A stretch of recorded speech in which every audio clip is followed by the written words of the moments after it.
Hey guys, number 5 of the 2015 AP Statistics.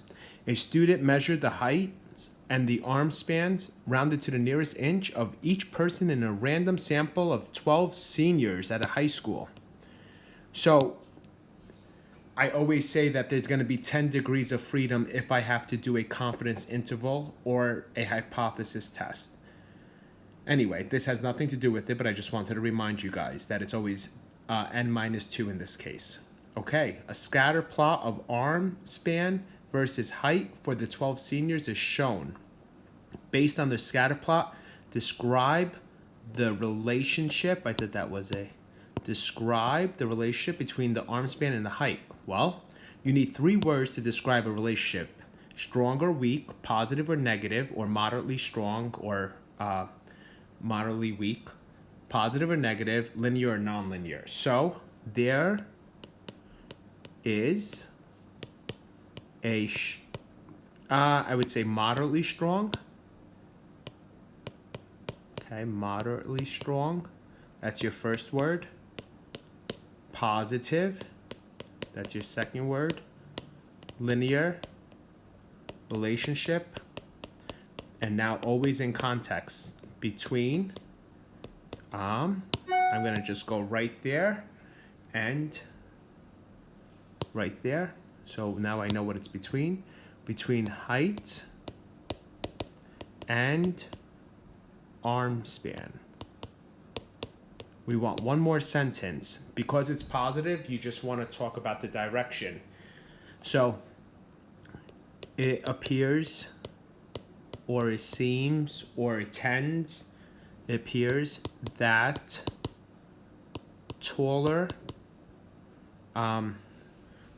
students, because the 12 students, have longer arm span. And that's it for this part. Okay, so 3 words to describe it: strong or weak, or moderately strong, moderately weak, positive or negative, linear or nonlinear. Okay, so this is part A and you're done there. So let's talk about part B. Let X represent height in inches. Great, that's that and that. And let Y represent arm span. 2 scatter plots of the same data are shown below. Graph 1 shows the data with the least square regression of y hat equals this. Graph 2 shows y equals x. Great. The criteria described in the table below can be used to classify people into one of 3 body shapes. You're considered a square if your arm span is equal to your height, if y equals x. Okay, do you guys see that? Y is arm span, x is height.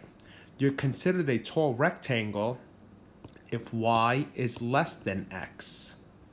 You're considered a short rectangle if y is greater than x, if arm span is greater than height. For which graph, 1 or 2, is the line helpful in classifying a student's body shape as square, tall rectangle, or short rectangle? Explain. Okay, if I take a look at, let me get a different highlighter. If I take a look at this line right here, what I notice is that there's no points on that line. When I take a look at this right here, I see that there are 1, 2, 3 points on the line. Well, that's actually really helpful because that means that x and y are equal. And if x and y are equal, then I know that they are squares. So those 3 students are considered or classified as squares. And here, no one's on the line, so it's going to be really, really hard to try to classify these people. So the line in graph 2 is the one that is helpful. Okay, so that's what you write here. So graph 2 and y, because you want to say something along the lines like the graph illustrates which arm span is equal to heights. And that's the points on the line, so that will be helpful. You could also say arm span is greater than height are the points above the line, and arm span that's less than the height is the points below the line. So this is really helpful, mainly because of this here. All right, it says complete the table of classification for the 12 seniors. Well, how many people are squares? Well, we said 1, 2, 3 dots. Let me erase it so you can see it. Okay, let me get rid of this. Get a small. So we got this guy, this guy, this guy. That's 3 students. How many are tall rectangles? Well, tall rectangles means that y is less than x or x is bigger than y. So there's gonna be basically 1, 2, 3, 4. In all these cases, like let's say this guy here, 62 is the height and 61 is the arm span. So y is less than x. And then short rectangle would be the people where the y is bigger than the x. So we're talking about 1, 2, 3, 4, 5. And that's pretty much all you have to do there. It says use the best model for prediction. Calculate the predicted arm span for a senior whose height is 61. I want you guys to be really careful here. Really careful. Okay, let's take a look. In this case, what do you think? It says use the best model for, okay, so use the best model for prediction. So what do you think is a better model? Where do you think the points are all clustered around? Do you think it's graph 1 or graph 2? Where are all the points closer to the line? Graph 1 or graph 2? Actually, it's going to be this guy right here. Another thing is you want to say, why did they give you guys this here if we're not using it?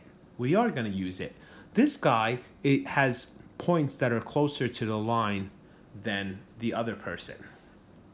So what I have to do in this case is I just have to do y hat is equal to 11.74 plus 0.8247, and then we have x, and then x is 61, so I'm just going to put a 61 in there, and I already did it for you guys, and I believe it's 62.05 inches. And actually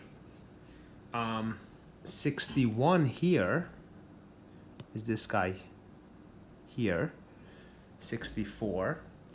61 here is obviously it's the same point, 64. But if you think about it, if you try to put y equals x or y hat equals x and use this one as your best prediction, you're going to get y hat to be 61. And the difference, the residual, is going to be not much bigger, but it's going to be bigger, right? So y minus y hat is the residual.